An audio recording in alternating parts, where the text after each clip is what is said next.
asked because we usually have some technical problems. So this meeting will be filmed and it will be available for subsequent viewing as well. So if you're in the meeting, just so you're aware that this will be uploaded onto the council's site. As chair of the meeting, I do have the discretion to terminate or suspend filming or recording if, in my opinion, filming or recording will disrupt or prejudice the proceedings and infringe the rights of any individual or may lead to the breach of a legal obligation by the council.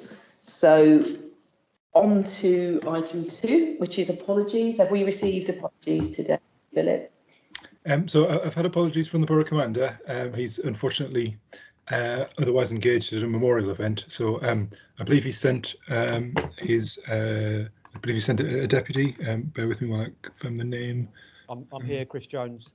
Hi, yeah. everyone. Hi, Chris. Yeah, and I've had apologies from Tracy from Homes for Haringey as well. Okay, thank you. And it's worth noting that it's a welcome to Simon. He's not new to the borough, but obviously he's new to the acting up role. So if we can just make a note of that. Is there any items of urgent business? There's none, Chair, no.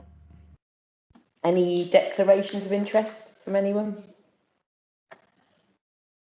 I'm looking at the hands on it. No, okay. So minutes of the last meeting, which is on pages 1 to 10. Can everyone just confirm that they're a correct record of the meeting that took place on the 14th of July? Or if there's any objections, please put your hand up or comments.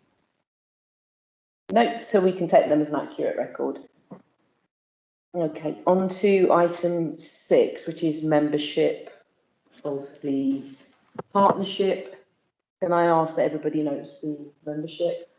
And has there been changes, Philip? Is that why we're noting? It's a standing item just to note the membership. The only change would be the Borough Commander. Yeah, okay.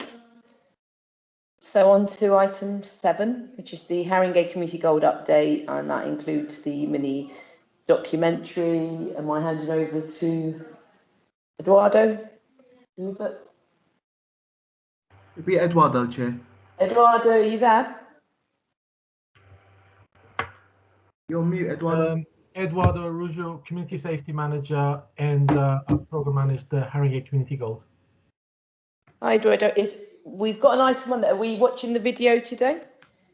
Not the full video. I've got a quick snippet that I can. It's just a quick promo that you can have a look at. Let me just prep that for you.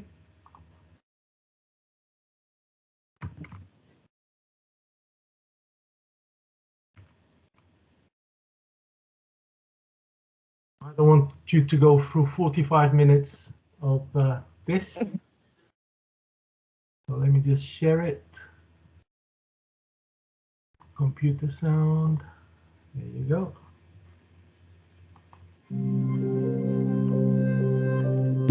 My name is Uma, and I'm 11, turning 12 in August. But I'm 11. Well, it definitely like if I'm upset or I'm not feeling well, I come here to like get my mind off that sadness. My name is Tia, and I'm 15. It helps me get my mind off things when I'm upset and making friends. It's like a family fun place. Like everyone gets along with everyone. Yeah, my name is Alanda Mahoney and I'm 12 years old.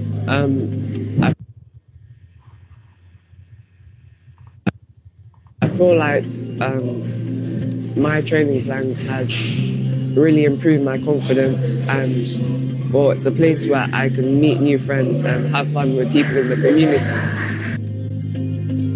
My name is Wisdom. I'm 21 years old and I'm currently studying mathematics. I just finished my second year at the University of Coventry. I feel like this program is very beneficial, especially during COVID, as a lot of people weren't able to see people in real life and weren't able to socialize and weren't able to meet friends and stuff. So this was good mentally to speak to other young people in similar positions to me Hi, my name is Tabitha and I am a student studying Spanish and linguistics at the University of Oxford. I just finished my first year. I'm 19, that was the age. But, oh, wait, should I do it again? I think it's helped in the sense of realising that there are other young people who, for example, have just left care or have left care 2 years ago or more recently that are still navigating life, the same kind of circumstances and situations such as university or finding a job and things like that as me, because you often feel like you're the only person in a space or in an environment that has had this kind of upbringing in the system. So it's nice to kind of have other people who have been through similar experiences. And even if they haven't been through similar experiences, it's still having that same overarching unifying factor. Kevin Tufo, 23 years old. It's been good. I was in a Haringey Gold program, and works have supported me into employment as an administrator, and I'm very happy. And now I'm helping other people like me to get a job. It's been really good so far. Hi, I'm Alexia and I'm 18. This program has helped me massively as I didn't know what I wanted to do, and works has guided me and given me opportunities, and I'm very grateful. Raheem Mackenzie, and I'm 16. I mean, it doesn't keep me outside. It doesn't keep me inside. So I'm more active. And I can do stuff that benefit me to do with health and stuff. The football keeps everyone together and in touch. Everyone can speak about it, and everyone can come together. So it's helped me. It makes me feel more safer walking around, knowing that everyone can come together.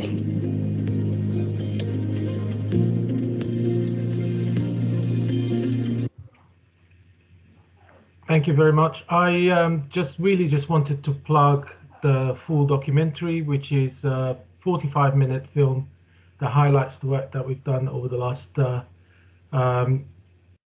3 years or so, 2.5 years, and is available from haringey.gov.uk/HCG. That takes you straight to the page, and there's not just a documentary there, but there's a number of reports that we've pulled together during the course of the work. So yeah, over to you, Lida. Thank you, Eduardo. And even that snippet, it was really heartwarming. And just the young lady who spoke about being in care and going to Oxford. I mean, if you look at the outcomes for young people within the care system, I mean, it's and to have gone to Oxford, I mean, that's absolutely amazing. But all the stories, and I haven't watched the full 45 minutes yet, but I will. But just in terms of the reports, so as Eduardo says, urge you all to watch this. It's been a great success. The issue obviously is that the funding does come to an end, and I know that there's a review, a programme review being carried out, and I think it's important that the partnership. Over to you really to hear, because as I said, one of the issues with the programme is obviously that the funding and the programme comes to an end, and I know I've certainly got concerns myself about sort of sustainability and long-term work, and what we do about that. But as I said, I'll open it up, and it'd be good to hear from the rest of you regarding the programme and maybe some suggestions, ideas, feedback.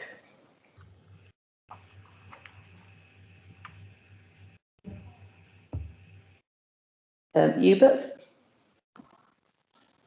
Thank you, Lida. I'll start the conversation going because I think there'd be lots of comments. So for me, it's just really say a big thank you to Eduardo and the team and also our partners. As you can see, you just got a snippet of the outcomes and the impact, as our director from Children's always challenged me with. Some of our young people, it has been really fantastic, the achievements, and it's been an absolute privilege to work with some of our community and our young people. I think for me, yes, our challenge regarding our funding, we've got some irons in the fire, let's say, going forward. But yeah, it's something that we're definitely keen to progress and keep going forward. I know Anne's got a hand up as well, Leader. Anne? Thank you, Leader. A big thank you to you, Bert, and to Eduardo for all their work here, particularly capturing the feedback from young people and right from our very early stages.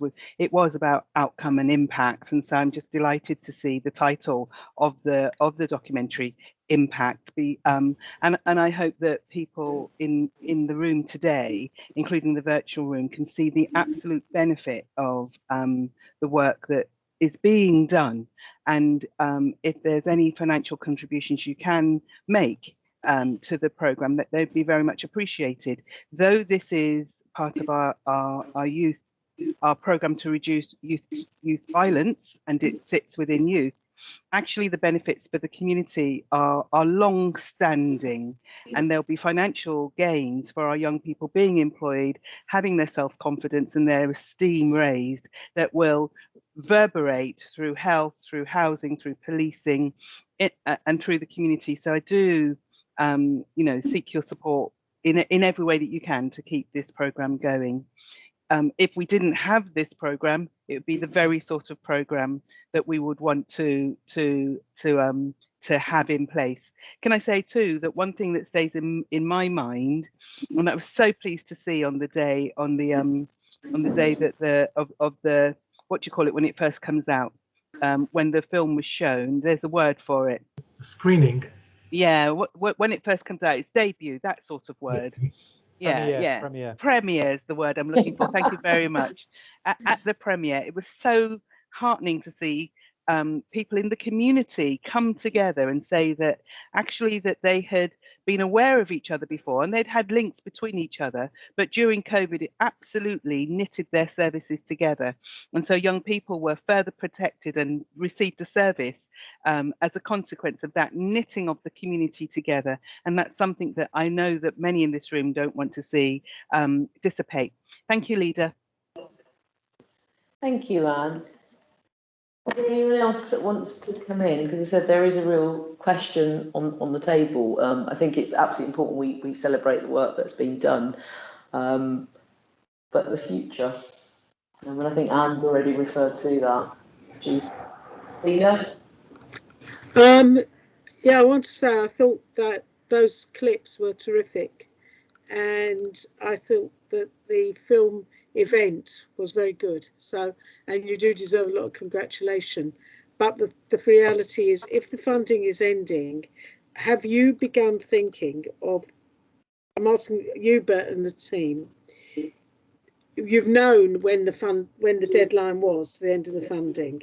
So what work have you been doing or thinking? I mean, apart from sort of doing these sort of little campaigning, obviously doing the campaign, the soft stuff, what have you been doing as a team, thinking about how you would carry this forward and what you would do in, say, the next 3 years that worked and what didn't work? So, always when you evaluate, there are things that did work, things that didn't work. And an evaluation isn't just enough to say, well, we need more money to do it again. An evaluation is actually a critique, a self-assessment. As those of us who go through Ofsted regularly know, it's always about self-assessment and what works, what doesn't, and how you have room for improvement, challenges, blah, blah, blah. So if that were my challenge to you, in order to think how we go ahead, were we to say, take ourselves off to the mayor and ask for another bid or something like that, or think about how to do it, where are you in that thinking? And I mean that as a helpful set of questions, because that's what anyone would ask, really. It comes in with the specifics and the details, which he's got lots. I'm just going to say, just my little contribution to this, that a couple of months ago, myself and Hubert did meet with the Violence Reduction Unit, and we also met with the Deputy Mayor for Policing with a plea to say, look, this has worked really well. Obviously, there was funding that was given for the My End project, but I think that the whole issue here is one around early intervention, isn't it, really? So the aid is that, the earlier you intervene and and obviously it benefits all, and particularly the partners sat round the table here today. But I'm going to let Hubert explain a bit more about some of the detail and what they've been working on. Thank you, Leader. Thank you, Councillor Brabazon. I will start, and I'm sure Eduardo can contribute. I think so there are various evaluations, that academic evaluation from how Haringey Community Go has been successful going forward. I think for me, one of the key things, and it's touched on by some of our young people, the linkages those young people have formed going forward. I think if you think about those partners and internal and external, the linkages we've got within the wider children's services agenda, working with our children within the youth offending cohort, the links with the community have been fantastic in that they are able to be self-sufficient. I think through COVID, they've learned different methods of delivery. I think what has been pivotal for us is the youth engagement outreach aspect. I think having old school youth engagement children that have their own lived experience engaging with the community has been fantastic. I think in various iterations, we've seen that there's lack of confidence with different establishments. It's using the council, the police, the fire brigade, but having someone that looks like you, but going out there working with our young people, I think has been key to success. And having those young people being able to be the voice, being able to signpost our young people to other stakeholders and partners has been fantastic. And as the leader said, we have canvassed left, right, and centre, the Violence Reduction Unit and MOPAC, and really how we can support this further. But there is an academic evaluation council that we'll be happy to share. But you know, learning for me is that sometimes everyone looks to the council to deliver things. I think if we just support our local community to support their community, I think that's been one of the key successes for me going forward, and it's something that we can work on. You know, we can think that if we get less money, what will this look like? But you know, some of the linkages we've had at different parts of the service will live forever. You know, things that we've learned with Jackie's service, with Bev's service, I think has been tremendous, and that will continue. But Eduardo, I don't know if you've got anything you'd like to add to that. Yes, just a couple of items in terms of like the strengths of it. It's been, I think that we've been able to demonstrate that cross partnership works. One of the learning aspects of it would be that yes, it does work, but the main partnership needs to be smaller rather than having 10 organizations. We probably need a smaller, more responsible partnership. Some of that learning has already crossed over to some of the bids that we've been successful with, like the MyEnds. So we will be looking at replicating something similar to that kind of like structure. And the commissioning budget would be another strong learning aspect around it, because you want to commission in the community, and they don't necessarily need to be partners around the table, but they need to kind of like get into the vision, and you need to bring partners as they are needed, rather than sort of like for the long haul. Those are some of the learning aspects of it. Another learning that we've picked up is around how can we work with the private sector. And we've been able to prove that in actually two of the items that we've got, that we've been very successful, and we've been able to determine a framework that kind of like working well, not just now, but we actually secured some more stuff for the future. So and it is about sort of like picking up within that flexibility and moving on. There's two aspects in terms of like the funding that I'll just like draw my attention to. One of them is obviously around the engagement, and which is actually the most expensive bit within the program, which is the council's sort of like finances that pay for that engagement. But beyond that is obviously the partnership, and within the partnership there is a bit of flexibility there, and I'm looking at the month of October to be putting in at least 2 to 3 funding applications that funders, for some reason now, that they don't want to fund the council, they want to fund the voluntary sector directly, and it's about sort of like learning how we can work within those parameters.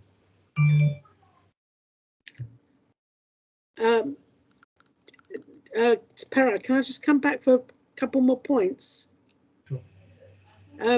One is, I think what you're saying is very interesting about the role of the council acting in this instance as a sort of, I was calling that the ringmaster, you know, gathering the whole lot together, keeping all the balls in the air. That's the sort of project management and leadership role, which is really important. And I think without the council, it probably wouldn't actually work. That role that you and Hubert have played is absolutely critical. And the other thing is, there are lots of lots of the lessons that you're describing. Have you managed to build any links with, say, the Turkish and Kurdish groups or the Somali groups that exist in the borough? And if not, do you think that might be an avenue where there might be further development which might engage the mayor, given the violence we've seen recently, particularly in my own ward, the shooting? The answer to that question is yes, we have, and not just those two communities, but also the Latin American community, where we've recently sort of like got some inroads within that community and have been able to kind of like engage with some of the issues that exist there. There is an element of a cultural, because you need to kind of like be culturally engaged within it.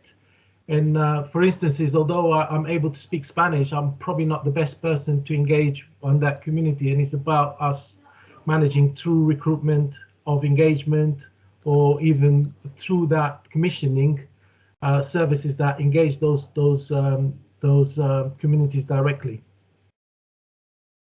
Thank you. Thanks, Eduardo. Thank you, Councillor. Thanks, Ian. And I think there's some good points made there about engagement with specific communities, particularly ones where we know there's challenges in lots of areas. So, but you know, obviously, I'm sure the team's aware of that and needing that engagement. Okay, if there's no more questions, on to item 8, which is the children and young people safeguarding update. Anne, is this you or one of the team? It's Jackie. Is it Jackie? Is it you, Jackie? Or Leader, no, it's Bev. Bev, sorry. Apologies, Bev, are you there? No worries. You can see the shock on my face there, thinking, is it me? It's only because you two have come up on my rather large screen and Bev hadn't. There she is, I can see it. Over to I'm you, here. I'm going to just give the usual team's pre-apology. I'm having some difficulties with it, so I have just done something that I hope will work and keep me in this space for longer. So I'm Bev Hendricks and I'm the Assistant Director for Safeguarding and Social Care, and the agenda item is to open up a bit of a discussion and to update on some of the safeguarding issues in relation to the work that we're doing with the Community Safety Partnership. I'm going to share my screen. Do let me know when you can see this.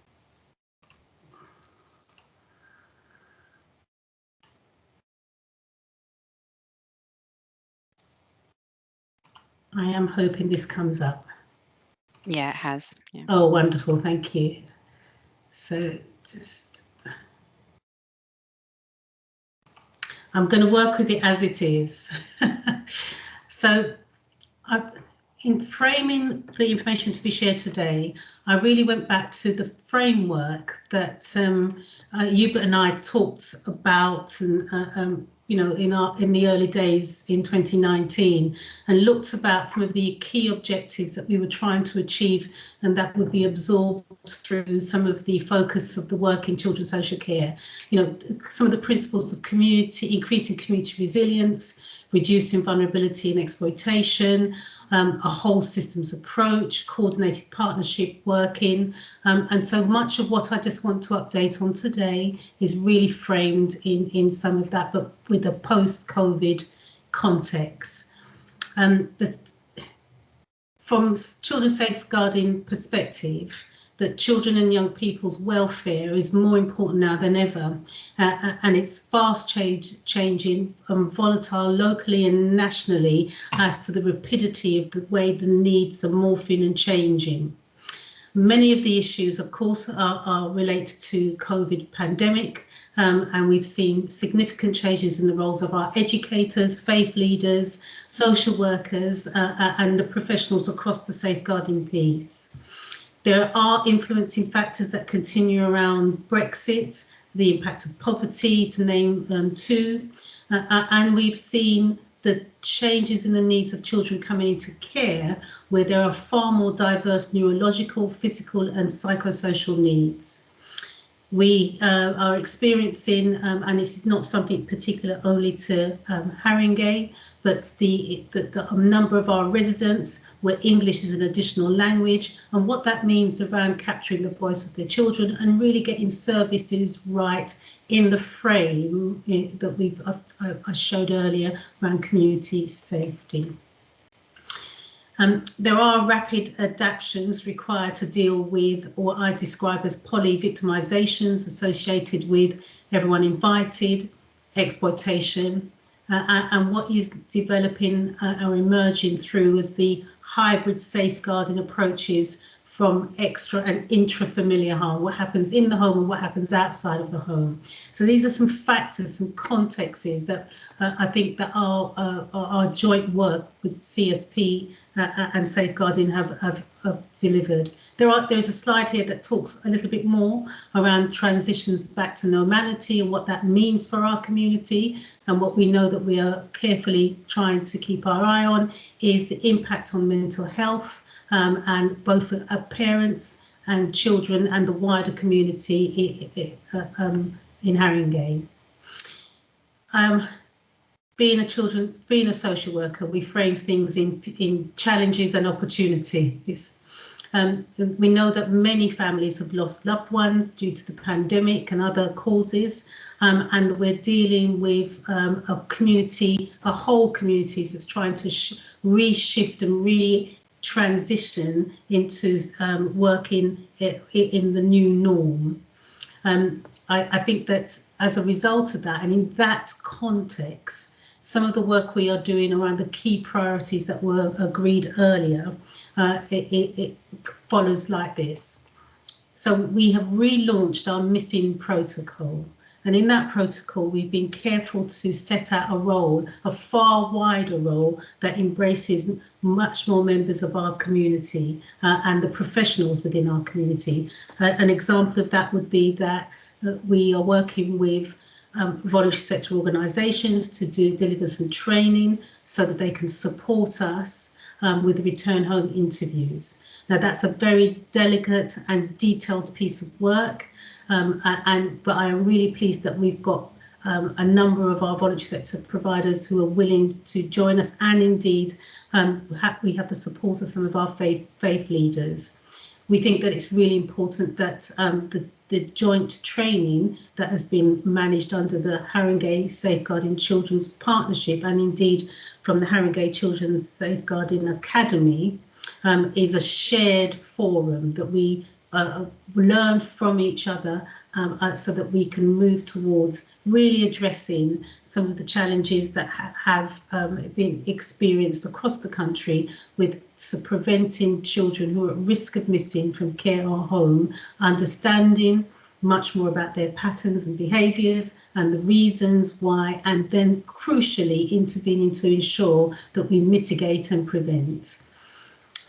The second area around future and challenges is everyone invited, Me Too Plus, and cementing the work with VOG, challenging the culture that's been described. And I am pleased to report that we've worked really closely with our colleagues in schools across VOG and other partners to develop a framework that is providing some not just assurances, but also looking at how we support our students in schools, the work with the governing bodies, and work with the teaching and the pastoral staff team. Those are my updates, and I'm bringing them here today because I think that this conversation around the relationship with on safeguarding both adults and children is an important one. And my request is this, that I'd quite like to see that we have this as a standing item on the agenda, and I know Hubert's is with me to do that, and that we really revisit this framework around increasing community resilience through reducing vulnerability and exploitation, our quality assurance measures, that we don't lose sight of the whole systems approach, and we continue to coordinate our partnership working. I'll pause there for any further questions. Thank you, Bev.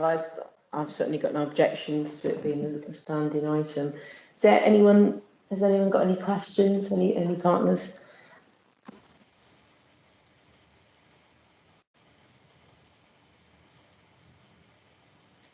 Bev has wowed us all with her presentation. Yeah. So I guess Hubert wants to come in. Thank you, Bev. I wanted to ask you, is there something explicitly that you wanted from the board, or is there some work that you want done front we meet again? This is the opportunity to canvass the powers around the board. So in reference to the missing protocol, one, I really need all of the partners in the board to look at the protocol. We know that the police have rolled out and will continue to do the work to roll out the Philomenia protocol, and that will make sure that all residential providers in Haringey or semi-independent units for the time they have left in Haringey are approached and trained and work really closely with the police to prevent children going missing if they're placed in care in our borough. That's a key objective for us, and it's part of our CSP framework. The second thing is that we are looking for more volunteers to come on board to be trained up under the first chance training methodology, so that we have a wider spread of people who can do the return home interviews.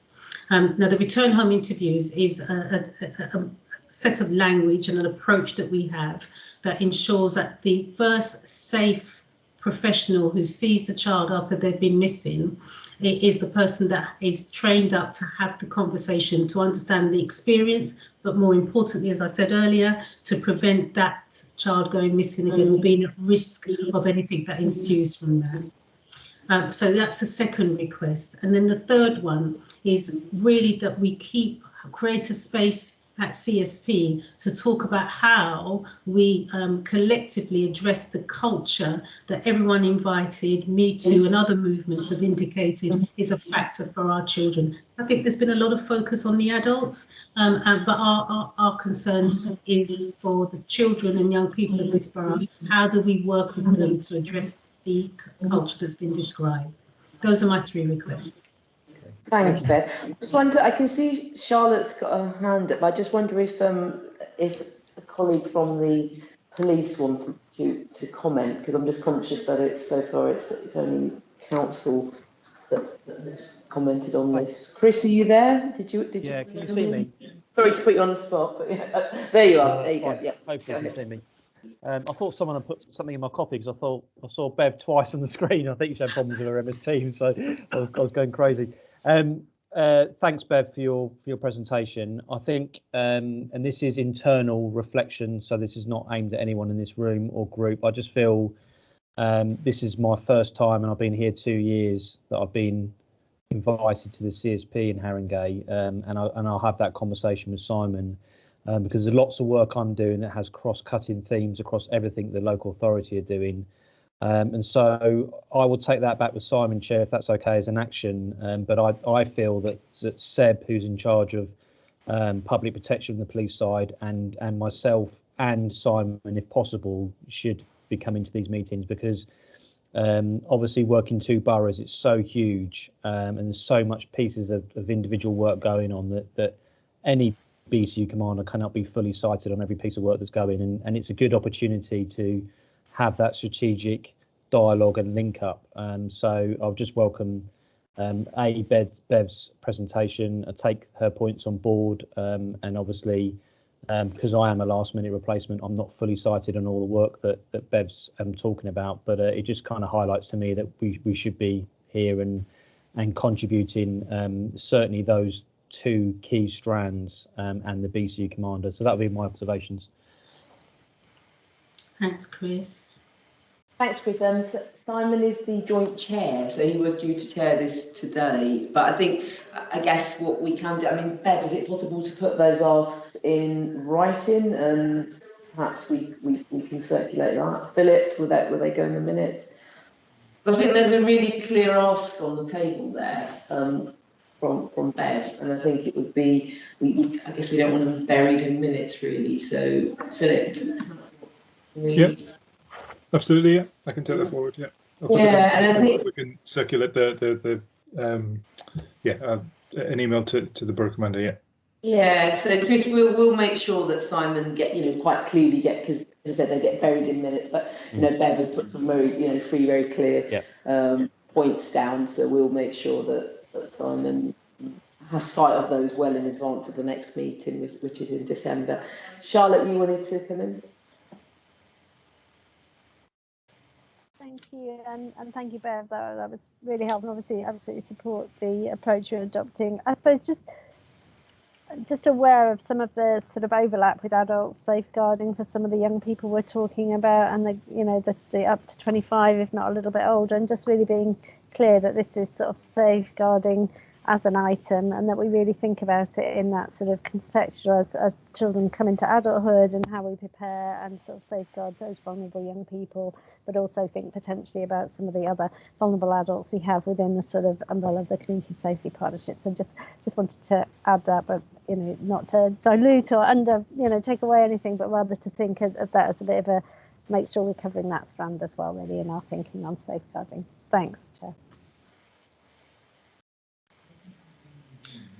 If you wanted to come back. Yeah, I mean, Charlotte, it's a really helpful point, and what I do hope that by keeping safeguarding on this agenda at CSP, that we can come back and talk about different aspects, how it affects different cohorts of our community.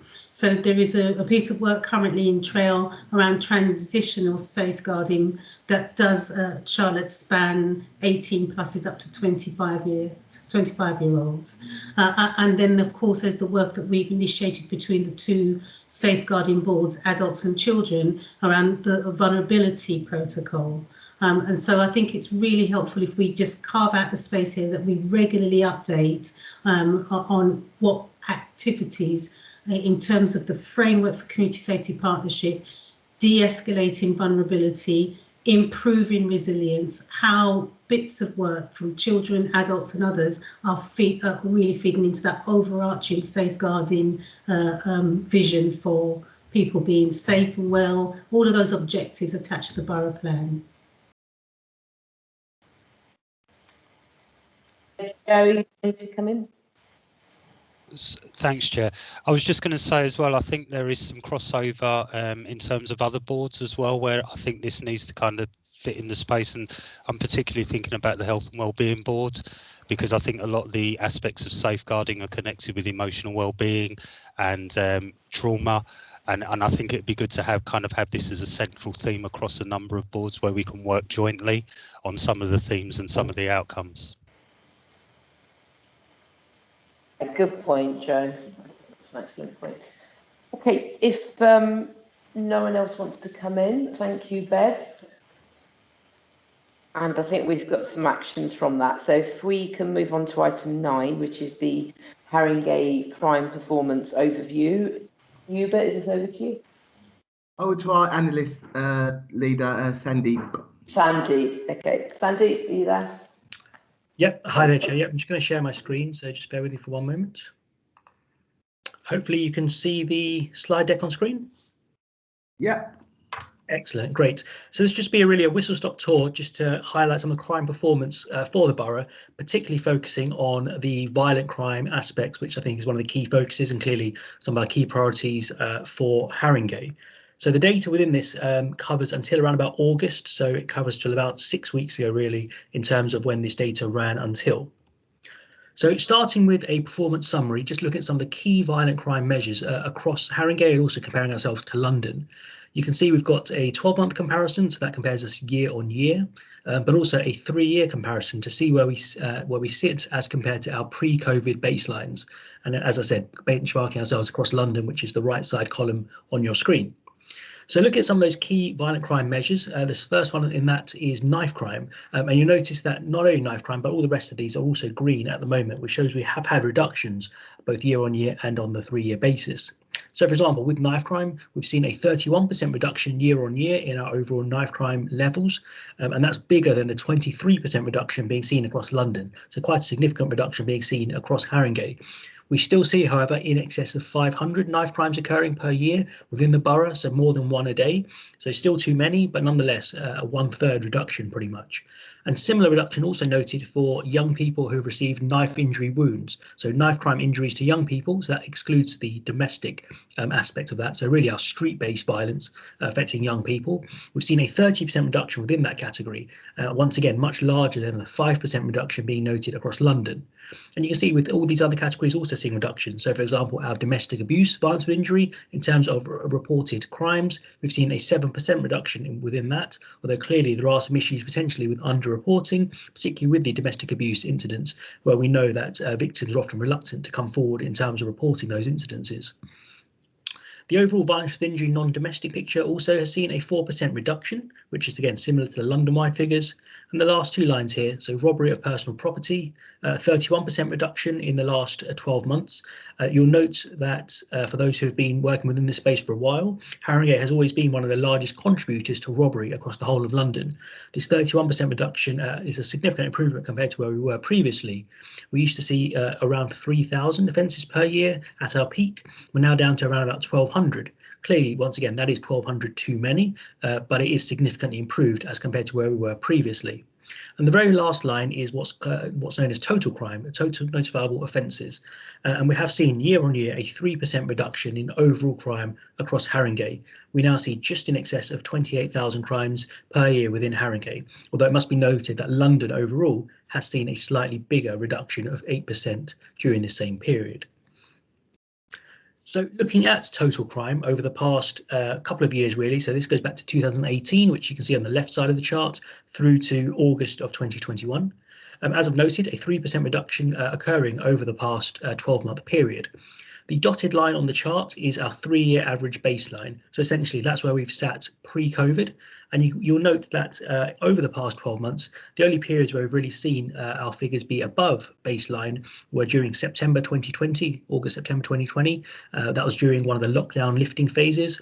And also in June, July of 2021, so a few months ago, we did see a little bit of an increase in crime as restrictions were once again lifted.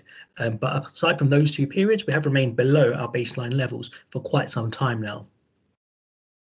And in terms of the overall distribution of crime across Haringey, as you can see from this map here, the wards that have the highest volumes of crime are those shown in red, all the way through to the amber and then down to the dark green ones with the lower counts of overall crime having occurred in the past 12 months. So no real surprise, I guess, for those who've worked within this space for a while, but the highest contributing wards for crime within Haringey include Knoll Park, Northumberland Park, Tottenham Green and Tottenham Hale, whereas on the flip side, those with the lowest levels of crime include Highgate, Alexandra, Fortis Green and Muswell Hill having some of the lowest levels of crime across the borough. So you can see the distribution of that from the map. Just looking at a few other crime types. So our violence with injury, non-domestic abuse. So essentially this is our overall street-based violence picture. Once again, as with the previous charts, you can see the dotted line is a 3-year average and we've remained below that for most of the past kind of year and a half, really. Towards the right side of the chart there, so through the summer period, you'll notice a couple of times when we did spike above that, but by and large we have remained below our baseline levels for a while, although as you'll see, figures are starting to creep up once again. In terms of where offences occur, so these are our violent crimes, they generally tend to occur towards the east of the borough as well as through that centre spine of the borough. So wards such as Northumberland Park and Knoll Park and Tottenham Green, but also it must be considered wards such as Haringey, Bruce Grove and also Woodside, also seeing reasonably high levels of violence as compared to perhaps the west of the borough, which sees significantly fewer violent crimes taking place. Looking at robbery, once again, robbery, you can see the spike that occurred pre-COVID. So the period of around about October 2019 saw some of the highest levels of robbery in Haringey in recent record. At that point, pre-COVID, around about December 2019, there was a significant amount of work, partnership work being done, working with the police colleagues and other colleagues across the borough in order to try to tackle robbery. And that led to this significant drop-off in robbery in December 2019 that you'll note from the chart. Since COVID, so since March of 2020, we have seen quite low levels of robbery compared to historically where we used to see our level sitting. And for this whole period, we have remained below baseline level, and our levels of robbery do remain low, and some of our lowest actually on record at the moment. And in terms of the distribution of where robbery offences occur, you'll notice a theme with these slides, unfortunately, some of the same wards coming up time and time again, and towards the east of the borough, as well as around some of the central boroughs, central wards in the borough, tend to be where we see the highest levels of our robberies taking place. And very finally, looking at knife crime offences, a similar pattern has been noted as to robbery. Our levels of knife crime have reduced significantly since COVID, and we've remained below baseline for quite a while now, and we're actually at a 31% reduction at the moment as compared to where we were previously, which again is quite positive. And the map there shows the distribution where towards the east of the borough, clearly, unfortunately, according to these stats, is where we tend to get the highest volume of our offences taking place. So that's the end of the slide deck, Chair. Happy to take any questions or open up for any discussions. Thank you. Thank you, Sandeep. And as a councillor, certainly not the first time I've seen these patterns, and it does seem to be the same wards time and time again. I mean, without, I guess I'd be interested to hear from Chris and any other colleagues on the call regarding sort of plans for these kind of hotspots, which, as we all know, aren't particularly new. We've had lengthy conversations recently about Turnpike Lane, but as I said, I mean, Tottenham Green, Tottenham Hale, Knoll Park, consistently coming up there. So, Chris, I just wonder if you could just tell us a bit about some of the focus work and some of the extra resource that we've been discussing. Absolutely. I think I can go live with the town centre teams. I think they were obviously announced by the Assistant Commissioner yesterday or the day before, so that's positive for a start. Haringey is a net gainer for the 650 officers that are coming into safer neighbourhoods. So what you'll see across that eastern side of Haringey is a doubling of neighbourhood staff across all those wards, and that is separate to the town centre team, which would be an inspector, an additional inspector and 3 sergeants and 21 constables. So you'll be pleased to know that we've already selected the team for Wood Green Town Centre. So they will take the pressure off the existing ward teams around the High Street area and the high footfall areas around the Turnpike Lane station up to Wood Green station. The sergeants and inspectors have already been selected. The teams have been selected. They have come from a neighbourhood pedigree from Enfield and Haringey, so they already understand the context and culture of the area they police, which I think is a positive. I think in general, the slides that Sandeep has gone through are positive. They're certainly the most positive slides I've seen in 2 years in terms of reduction. So although, as he made in comments in a lot of those slides, you know, one robbery is too many and one knife crime offence is too much, but that is very, very good in terms of an overall picture and a trajectory, which is excellent, because we were the kind of weeping open sore for robbery across the whole of London and really contributing to the whole of London's figures just from Haringey alone.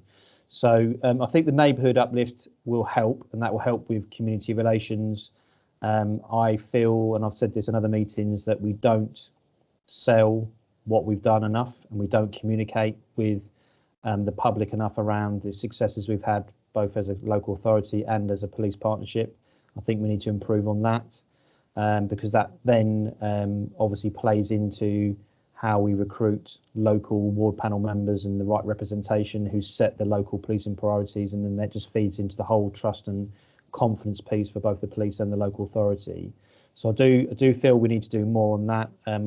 I've had discussions with Simon Crick around the comms unit coming under his direct leadership, and so there's a more wide-ranging communication strategy from our side, and of course that will involve us linking in with you and making sure there are joint messages where we can, and we can celebrate joint successes where we can as well. So so that is at a very crude level, that is your neighbourhood coverage. You'll be aware, or you may not be aware, that Simon Crick and myself have completed, or in the process of completing, a review of what some of our specialist police teams do on the borough, and whether there is a over focus on drugs and not enough focus on violent offences which are taking place, which obviously affects the violence against women and girls, and the street robberies and some of the offences you've seen. So there's an overview around that to redirect and reprioritise already police officers and staff that are already existing on the BCU.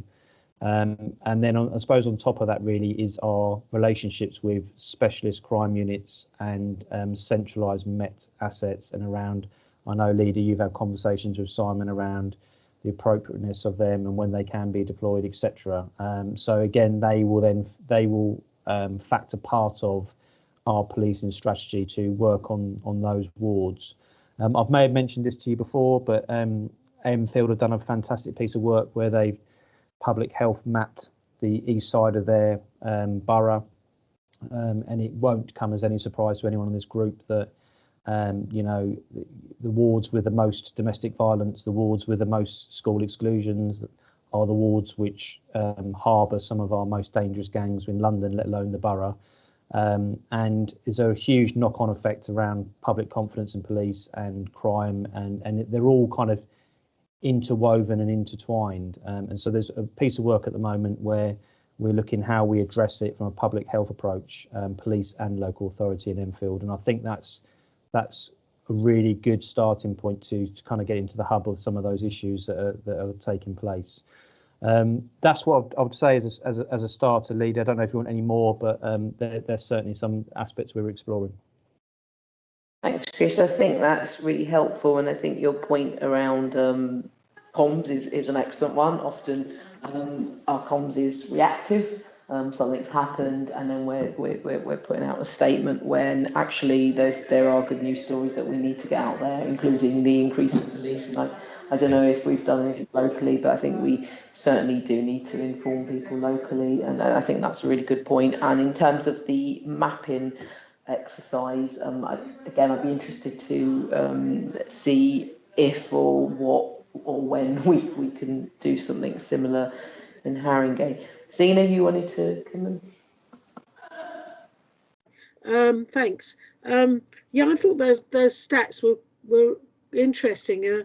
I mean, I obviously haven't got them in front of me at this moment, but there were certain trends where we saw some crimes reducing, although they were the highest wards and had the red and the sort of orange bars, like Tottenham Hale or Northumberland Park. What you saw was those crime numbers going down, whilst wards like Bruce Grove and Woodside, they had increases. Now, maybe in number, you look at a percentage, it looks high, and the actual numbers may be lower. Percentages sometimes distort things, but really it's a question about, given these trends, how the police then respond in relation to those trends. So in a ward like Bruce Grove, where things have gone up, or Woodside, how are you doing that when you balance it against a ward like Tottenham Hale, which has a higher gross number of crime? Do you see what I'm saying? Absolutely. I mean, that's quite a difficult thing, I think, to balance. Yeah. And of course, we've got you know, and then you think, well, we've got to put all these resources into Haringey because we know what the issues are there. So I think you have quite a difficult job of balancing that, but I'd be interested to know how you do it, and then how you're working with, how the police are working with the council, because that data tells sort of different stories. Yeah, so I think it's fair, thanks Councillor, I think it's fair to say that crime fluctuates and changes in terms of crime type, and certainly the pandemic saw that there was obviously a reduction in burglaries, and you know, there's some other more violent crimes that occurred due to sort of drug disputes and drug dealing and cannabis factories, etc. So I agree with you in terms of mechanism. So every 2 weeks we have a tactical meeting. So that includes local authorities. So either Hubert or Joe come to that meeting, where there is essentially an analytical report around hotspots, emerging hotspots around our key priorities. And so that's reviewed. At that meeting, there is an option for the police to bid for additional resources, either centrally or to bid for money for overtime to pay officers to either come in to police a certain area. And so not only have you got the health check of your local ward teams who will raise things through the chain of command if they're picking up a huge number of catalytic converter thefts or a huge number of purse snatches, etc., etc. You have this 2 weekly analytical product that is which is delivered, and partners have a place around the table to contribute to that and move forward. Obviously, you'll know that Turnpike Lane and Duckett's and that area in general, Haringey Ward, is obviously very high up in the agenda at the moment, and we've been doing some good work, I think, around visibility in the wards, but also had a number of recent successes, which has been positive, which we'll push back out into the community and brief them. And I suppose really, Zena, as well, that we have the North Area Violence Reduction Group, which is a joint meeting between partners, not just local authority and police. That's all kind of statutory partners and stakeholders. Joe comes to that meeting. Joe Benmore, Sandeep produces the product for it, and there are joint taskings on the back of that analytical product. I do agree with the leader's comment. I think a bit like the communications, I sometimes feel that we are a little bit flat-footed from the police, and sometimes we are then looking at products where there have been crime types maybe a week, 2 weeks late, and therefore our reaction time is slow. There is, I won't bore you in this meeting because I know we haven't got enough time, but there is a Met product called Met Insights, and that can give you daily detailed crime figures that can tell us on our neighbourhood teams who our top 3 offenders are on those wards now, and it number crunches all the police indices and search them, and that can give you an almost up to the hour crime map of what's happening in your ward. Now we've just started to use that, but I think that would be a great product to then bring the local authority into that, so the local authority can also we can share that information around high harm offenders and other trends that are happening on wards. Thanks, Chris. Jackie? Yeah, thank you. I mean, it's absolutely right that we should celebrate what we're seeing in terms of the downward trend and the successes. I just wondered, Sandeep, if there has been any thought given in terms of predicting spikes, and I say that because I certainly know within the Youth Justice Service, and we've shared this data recently at the Youth Justice Partnership Board, is that whilst we are also seeing that decline, we know we've got a backlog in the court of about 60 cases that need to come through and be heard, and not all of those will result in convictions, but I certainly know that, you know, if they were all to be convicted, then they would bring us back to still below, but just below pre-pandemic levels. So I just didn't know if there'd any been consideration given to the fact that we may see a spike for retrospective offences. Yeah, and absolutely. With regards to retrospective offences, and certainly more particularly young people entering the criminal justice system, that is a particular kind of threats, I suppose, in terms of something we might expect to happen going forward. Interestingly, in terms of predicting crime spike, in terms of crime levels, there was some work done, and I carried out some work a few months back with regards to once lockdown was lifted, what we expected, and we had a kind of worst case, a best case, and an expected scenario. And I must say, the figures that we've had are certainly towards the best case scenario. Far more positive than we could have considered. I think in particular for some crime types we expected significant spikes, things like thefts and robberies, with more people out and about. There was almost a thought process that people were waiting to kind of resume their offending behaviour. And whilst we've seen that in pockets, certainly I think we've seen fewer crimes occur than we would have expected as a bounce back, should we say. I think partly that's down to the fact that we had almost a bit of breathing space over the past year where we could have all our partnership working with police, working with partners, working with agencies across the borough to really have a concerted kind of approach whilst we had a bit of that breathing space in order to really take stock of what works, what doesn't work. And particularly I think with the robbery piece, we have seen, I think, a reduced amount of vulnerability, both in terms of victims, but also in terms of spaces. There's particular spaces, I mean, Tottenham Hale is a great example. That was quite a vulnerable space where people knew that was a place you could go in order to commit robberies. I don't think that's quite as much of the case anymore. Whilst there are still some vulnerabilities around there and around Knoll Park, for example, I think people understand that the responses that we've actually undertaken so far have had quite a good positive effect. But certainly, I think the risk around young people entering the criminal justice system and the effects that might have going forward is something that we should keep in mind. Absolutely. Yeah, and I think that's a really good point you've made, because I expect to see a reduction in the reoffending rate for the Youth Justice Service because we've had a lower caseload. We've been able to do some targeted work with that current cohort of young people, which has led to them reducing their reoffending behaviour going forward. So I think there are some positives. Thank you. Yeah, I'll certainly echo that work as well. I mean, it's so important, and I know there are lots of meetings between the police and the local authority and partners, but this for me is a real good place to discuss these things at a senior level. So thank you. Thank you, Hubert. Thank you, Lee. Just wanted to pick up on a couple of things following Chris's discussion. So yes, totally agree that this I've been around for a long time as you know, leader, and yes, it's probably the most positive reduction I've seen. But as you have challenged me, that one homicide, one incident is just one too many. So what I want to do is highlight some of the things that we're doing as a partnership. We do undertake a partner problem-solving approach to these issues. We've had previous approaches that we called Operation Marlin, Operation Hell, where we get all the partners together to tackle these. Chris and I are co-chairing such a meeting tomorrow of all the partners.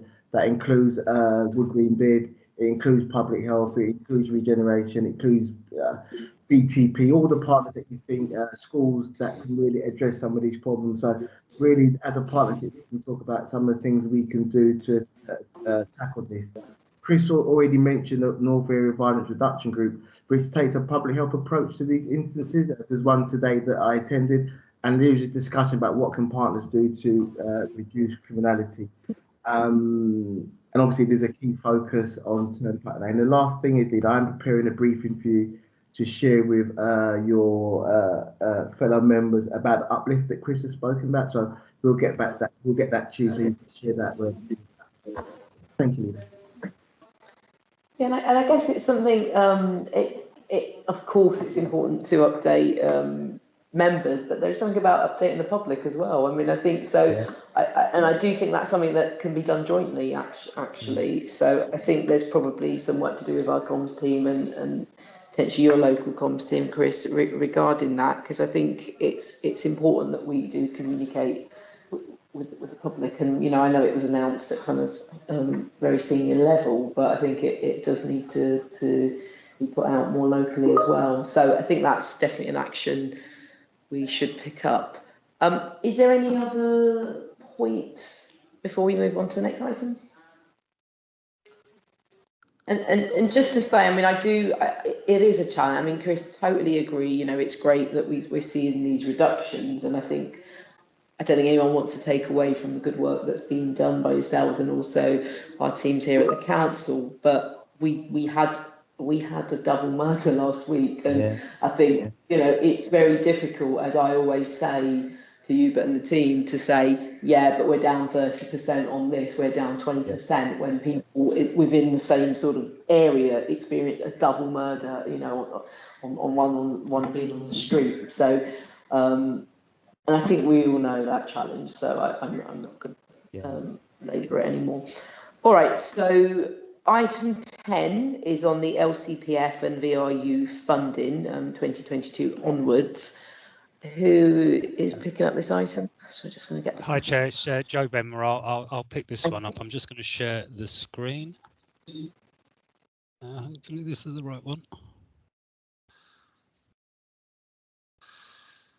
Hopefully you'll be able to see this appear any second. It's up, Joe. Great, thank you. Okay, so what I wanted to do today, there is a report for colleagues on page 35 to 37 of your pack, and obviously this presentation is there as well. I literally just wanted to kind of run you through the recent meeting that I attended with MOPAC, where they outlined their funding decision for the London Crime Prevention Fund and the Violence Reduction Unit funding, which Haringey benefits to the tune of around £700,000 for around 12 projects that take place both in schools and with various partners who are at the meeting today. So firstly, I just wanted to give a bit of background really and context. So the funding itself actually has been in place for around 8 years now. So the first round of funding started in 2013. We then got in 2016, the Deputy Mayor for Policing and Crime committed to a further 4 years worth of funding at a budget of £72 million for London. And this was obviously despite some reductions that we'd seen in the policing grant over that period. And as you can see there was a need and demand formula introduced, which basically looked at the analysis for each borough, where their kind of key issues were, and funding was attributed based on tackling some of those key issues. So, for example, for Haringey, it was around our violence picture, which was, I think, as Sandeep has already pointed out, we were in a very, very different place in terms of the violence and robbery picture 4 years ago to where we are now. As part of that, some funding was also via to the Violence Reduction Unit, which is a kind of an offshoot of the of MOPAC, where they were looking at providing funding specifically to around prevention, so around funding for prevention activities for young people up to the age of 18 or school leaving age. Then with the pandemic hit, so in 2020 we were due to come to the end of the previous funding round, and we were plunged into the pandemic, and that led to the postponement of the mayoral election, as everybody knows. So what basically happened at that point is the Mayor of London decided to maintain funding at the 2019-20 levels for another until 2022. So really, this is just to give members just an idea of what the funding will look like over the next 4 years.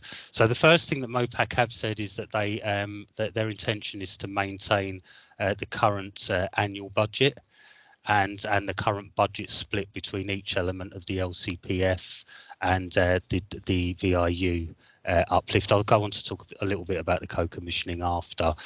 So for Haringey, basically that means we will be maintaining the same level of funding that we have had in place since 2016, which, as I said, is around 750,000, 200,000 for the VRU and around 550,000 for LCPF projects.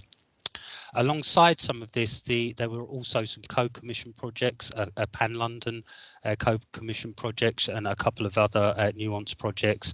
And certainly the ones for London, the Pan-London were the Advanced Minerva Female Offending Service, as well as the Rescue and Response Services that Bev and others will know all about.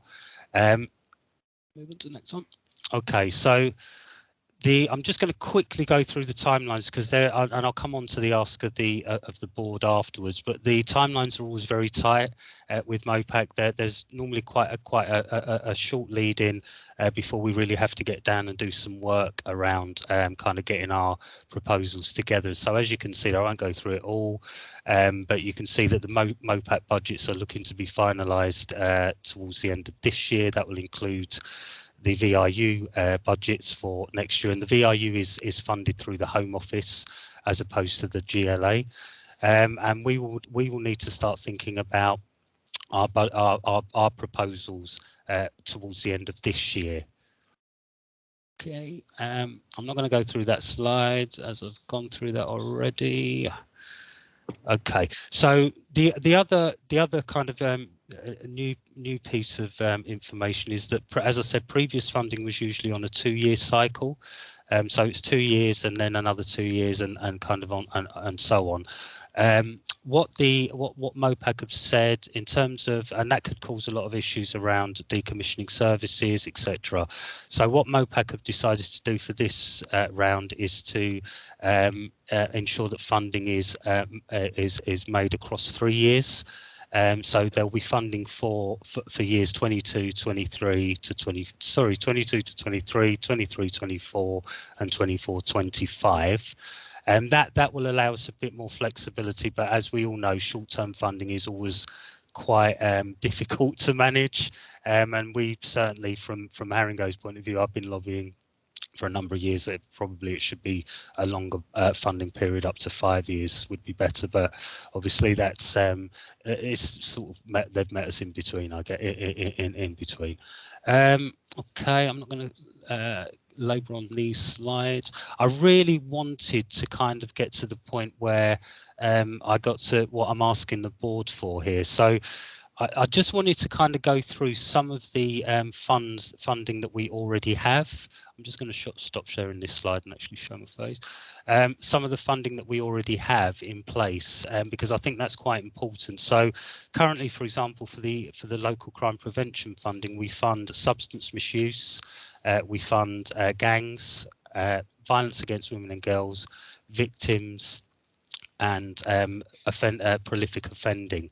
Now, one of the things that MOPAC have said to us is that the mayoral priorities are, for good reason, likely to remain around violence, but will also obviously include violence against women and girls as part of this round of funding. So with that in mind, you know, that's kind of gives us a steer that we're going to need to kind of have a focus around those key areas, and I think that the board would agree that those are the areas that probably we would want to focus on. So one of the things that I'm looking to do in the next month or so is to pull together some key partners to really talk about the projects that we'd like to see funded going forward, and to take advantage really of some of the things that have already been done in the borough, that have already been spoken about today, some of the work that children's services are doing, and that Bev's already talked about as well, and to see if we can you know, kind of ensure that what we are asking to be funded has a fair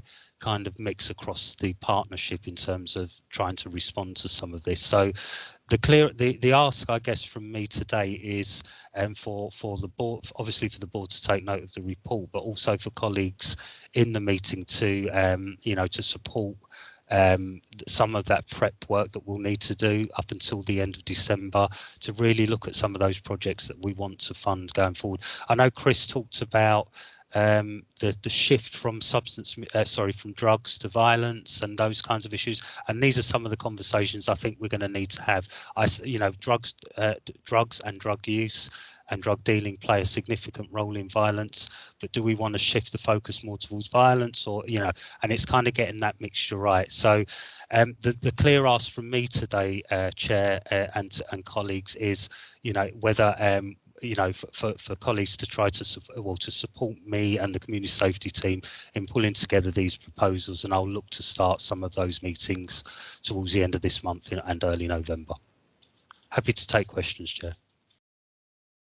Thanks, Joe. And I guess Jackie's indicated, so I'm going to bring Jackie in. But I guess my point was the one you made. Violence and drug. I mean, Can you and do you separate the two? Yeah. So we've had a real treatment focus in terms of the violence, Chair. So I think the original proposal around the drugs work was during the times of the MOPAC 7, where acquisitive offending was very much part of the mayoral priorities. I think over the years, whilst that is still very important, I'm not dismissing the value of drugs treatment. What I think we've seen now is the kind of a shift in the paradigm where the actual use and sale of drugs is causing the violence. So we just need to find a way of kind of managing that in terms of how much funding we attribute to each, I think is. Yeah. And again, that's why I think I came to the board, Chair, just to really get a steer from the board and from colleagues around kind of what that needs to look like. Yeah. All right, Jackie? Thank you, Leader. The really great presentation. Thank you, Joe. It would be really good if either myself or Simone Common could be involved in the work that you described, because one of the things I'm used to PCCs financially supporting the Troubled Families Programme, and we don't have that level of financial support here, but I think it may be connected elsewhere. But one of the things that we're picking up through the Early Help Strategy and the Youth Justice Service Partnership Board is around how we really create that transformation with young people who are impacted by their older siblings or parents' criminal and antisocial behaviour. And I would really like us to consider how we do some work with our custodial establishment and how we can make sure those connections are better and think about that whole parental influence. So it would be great to, and that would link very well to the Troubled Families Agenda and the Early Help Strategy around developing parental resilience and reducing crime and antisocial behaviour. So if you could include us in that work, that would be great. And we've got some experience of things that have worked well elsewhere. Thank you, Jackie, definitely. Thank you. Jackie. Anne? Thank you, Leader. Thank you, Joe. That was a really to echo what Jackie's just said, a really helpful presentation. And I put a note in the chat. It would be really helpful if you could present to the Youth Justice Board, give this presentation to the Youth Justice Board, just so that that partnership in the round can look to see how we can together as a partnership look at some, contributing to this agenda. Following on from what Jackie said, I've got some ideas as well, but rather than go through them in this meeting, be good if that board can come together as one too. Thank you. Happy to do that, Anne. Thank you, Anne. And Chris has written in the chat as well. You have my full support. Have you got access? Thank you, Chris, as always. Chantel? Hi, Joe. Thank you very much for your presentation, and just really, really keen to support from a VORG perspective as well, because again, we had lots of ideas and really keen to support. So please let us know what we can do. Thank you, Chantel, will do. Thank you, Chantel. Okay, is there any other questions or points? Joe, is that enough for you? Have you got enough of a steer? Chair, what I'll do is I will reach out to colleagues that have already offered, and potentially any other colleagues that are relevant, I'll reach out to separately outside this meeting. Brilliant. Thanks, Joe. Okay, so item 11, which is the offensive weapon homicide pilot. It's me again, Chair, so bear with me. I'm just going to share the slides.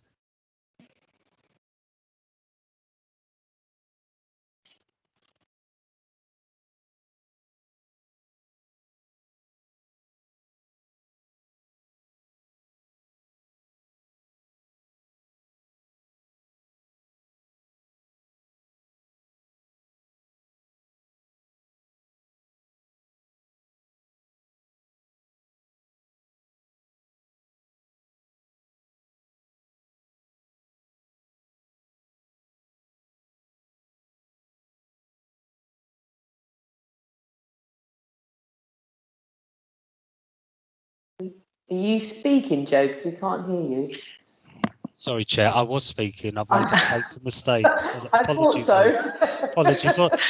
That's allowed me to move on to the context slide. So thank you, Chair.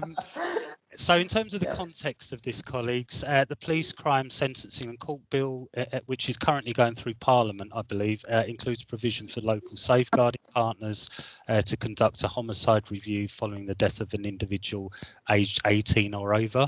And this is where an offensive weapon has or is believed to have been involved. And it was introduced to Parliament on the 9th of March this year, and royal assent is expected in early 22. Of the estimated 510 recorded homicides in 2019 that did not meet the criteria for an existing review, approximately half of these involved an offensive weapon, 251. And would be subject to the new offensive weapons homicide review going forward. The intention is that the new reviews will improve the national and local understanding of causes, patterns, victims and perpetrators of violence, improve the response to serious violence on a national and local scale, and the most important thing that we all want is it hopefully will save lives going forward. Once the royal assent, legislation has royal assent in early 22, which is expected, the Home Office intends to run an 18-month pilot of the homicide review process in local authorities with high levels of offensive weapons homicides. Haringey, along with Enfield, Brent, Southwark and Lambeth, have been confirmed as participant boroughs in the pilot. So what does this mean for Haringey? Hope I can move this on. Help. Yeah, here we go. So in preparation for the pilot, which they've told us will start early next year, the Home Office have appointed a couple of consultants, Crest Advisory and Gate One, and they will ensure that the homicide review process is one that works for the pilot areas and eventually the broader local partnerships across England and Wales. They've begun a programme of engagement. I think we've had one meeting with them so far. And what the hope is that they want to facilitate the co-design of the process. Again, this will involve several key service areas who have experience, and there's colleagues here today from children's, from adults, etc., who would have experienced, and the police obviously, pulling together homicide reviews. And I think the need is that, well, I suppose the idea is that those colleagues with that experience can participate in in developing the pilot, co-producing the pilot, so that that there is full involvement in the shaping of the new review process. What we don't want to do is kind of repeat processes that may that have worked. I'm not saying they don't work, but there may be issues within those processes that we don't want to be repeated in terms of the homicide review pilot itself. So what are the next steps? So as I said, there's a series of consultation and engagement activities already underway, and these will continue throughout the next couple of months until probably just until the end of this year. There was a call for evidence recently, and thank you to colleagues who responded to that. And this was really looking at what processes look like, and and how the processes around homicide reviews already work. And then obviously, as I kind of alluded to, the co-design of this will be achieved by sharing experiences with existing statutory reviews and thoughts on what the processes should look like going forward through one or more of the activities that you can see on the slide there. For example, structured focus groups, interviews, etc. Okay, that's the end of the slideshow.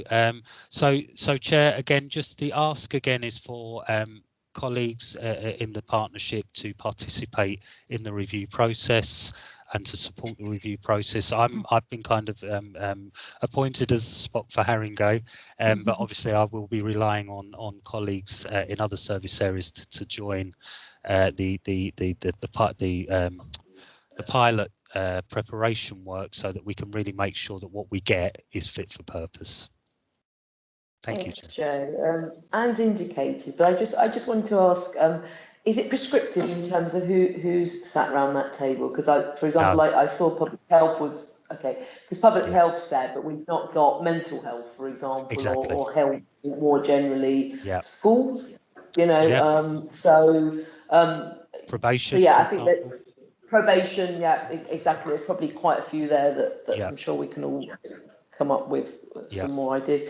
Anne, you wanted to comment? Thank you, Joe. Thank you, Leader. We'd be very happy to help. And I'm sure, and I'm speaking on behalf of us all.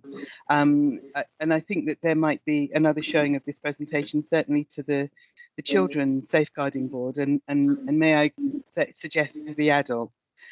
We do have a joint board, but I'm not sure when the joint one is. I think it's December, so that might be outside of these timescales, Joe. I think that it would be good, rather than just to repeatedly do reviews. They are helpful. They do.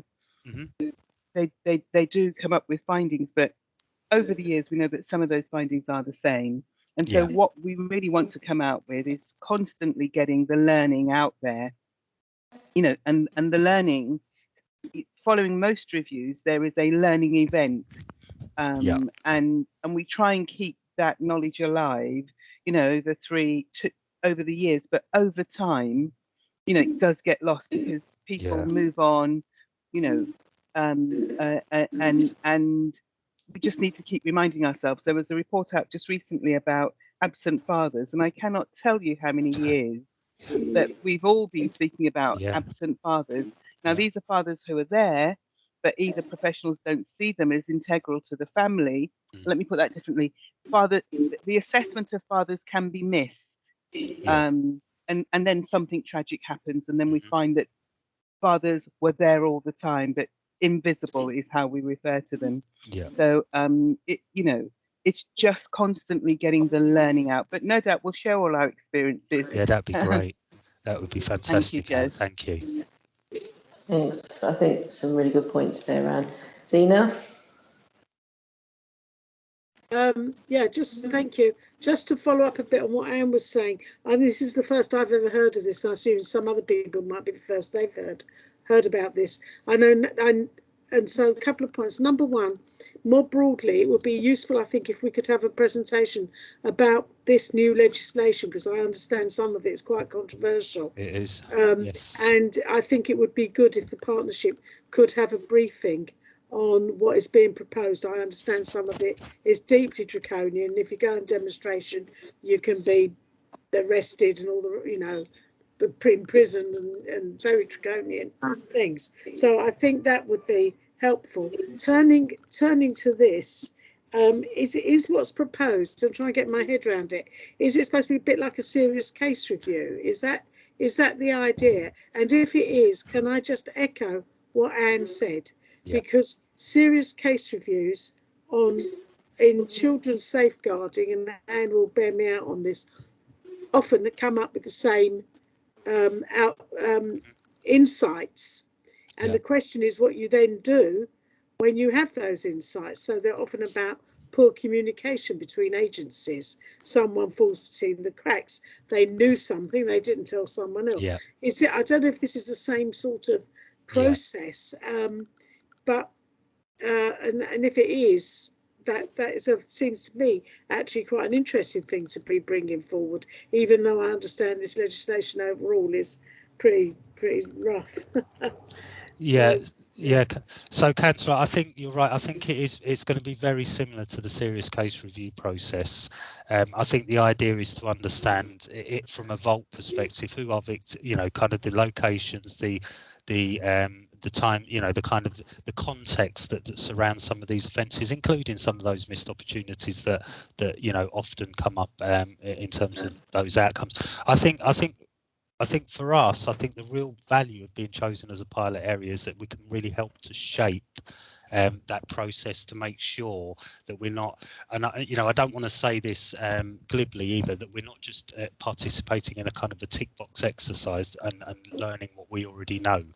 What I'd like this to do is to really be nuanced around some of those issues around our victims, for example, who often are young black men.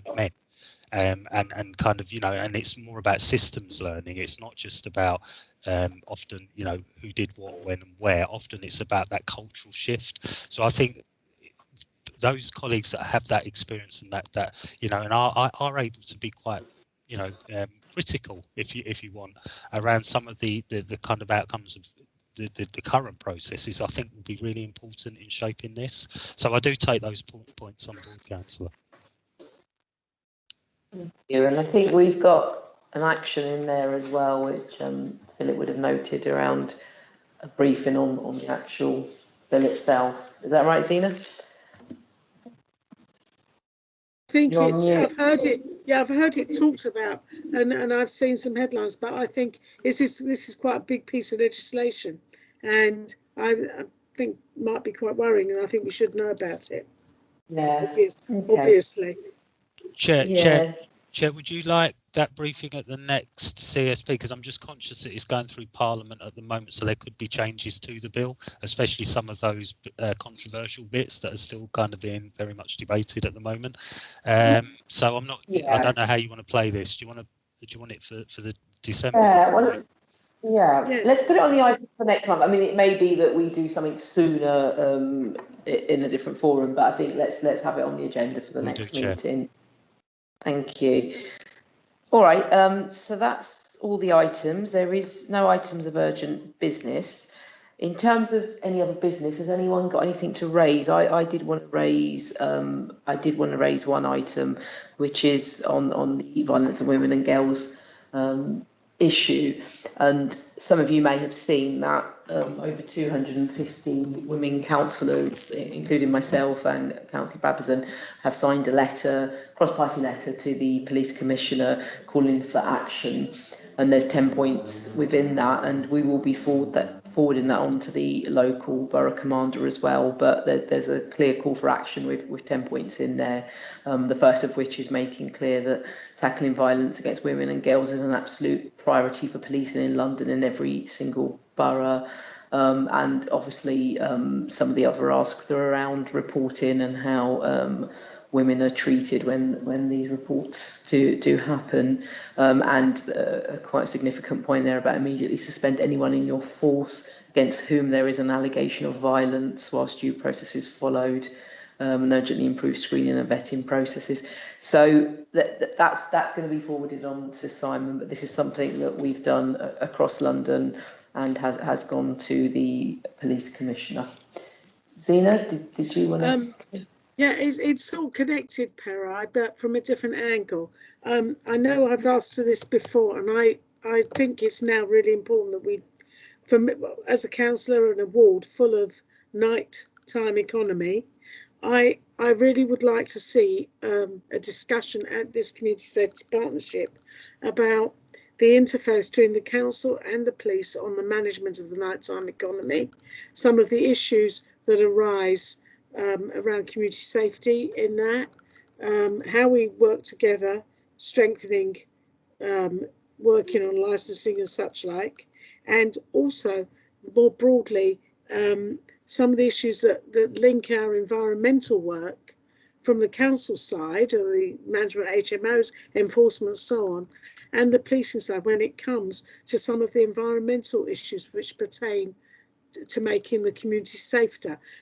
And of course, because what we've seen in the last weeks with women and girls really highlights it, but there's an issue for the whole community about that in relation to the joint role. And I've never, in all my experience of sitting at the Community Safety Partnership, there's never been a discussion which extends to something like that.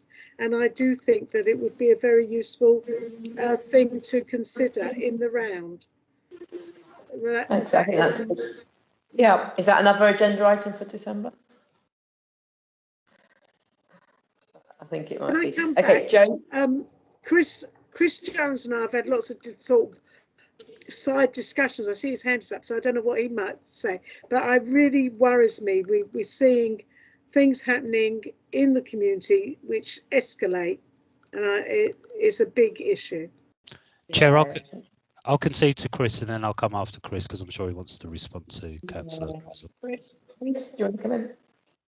Thank you. So, just to echo what Zena was saying, I think we can't overdo collaboration, can we, and communication and conversations as a partnership. I think we just need to really just focus on. We're all busy within our own various portfolios and silos, but we just got to make sure that we continue to have these things on the agenda and we work in a collaboration way.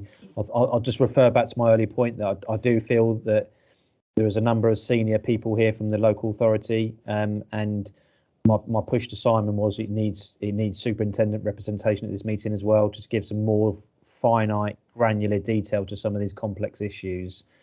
So I'll be taking that obviously to Simon after this meeting. And just your mention around the violence against women and girls, I think we perhaps not wanting to sync your next agenda for the CSP, Operation Boxster. So we have in this borough women that are trafficked for sex work on the street, and the police here locally are the only unit in the entire Met that has a neighbourhood response to that operation and that trafficking and those on-street sex work, which I think we could be proud of as a partnership. But that's certainly, if we're talking about, I know that's one particular issue, but that's very much for me fits into the violence against women and girls. And I've been a little bit stroppy with some of our other colleagues when sex work has been described as ASB. It's not ASB. Those women are victims, and I would say that perhaps we need that on the agenda as well as an overview for what both the local authority and the police are doing around that as well.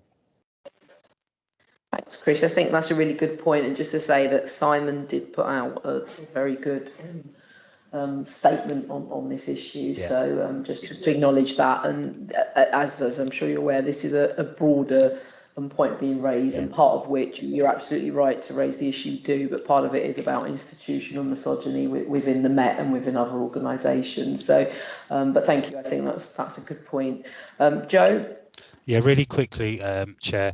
So just to let partners know that we have recently bid to the Home Office for the Safety of Women at Night funding, which is £300,000 worth of funding for particularly around our nighttime economy, around our hot streets, for want of a better word, where women feel unsafe. To complement this, we ran a survey with women in Haringey. We received over 2,000 responses, so women have been very loud and clear about how they feel in terms of their safety, and we'll be taking this forward through the leader's office for wider discussion as we go forward. So in terms of that local authority piece, Chris, we are also doing some extensive work over the next months or so, looking at how we can address the situation as well.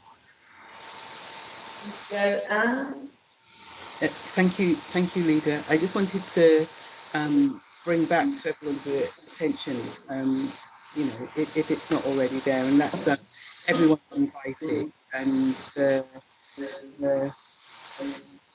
all that we found through the testimonials from the Everyone's Invited site, and for me this is a related matter.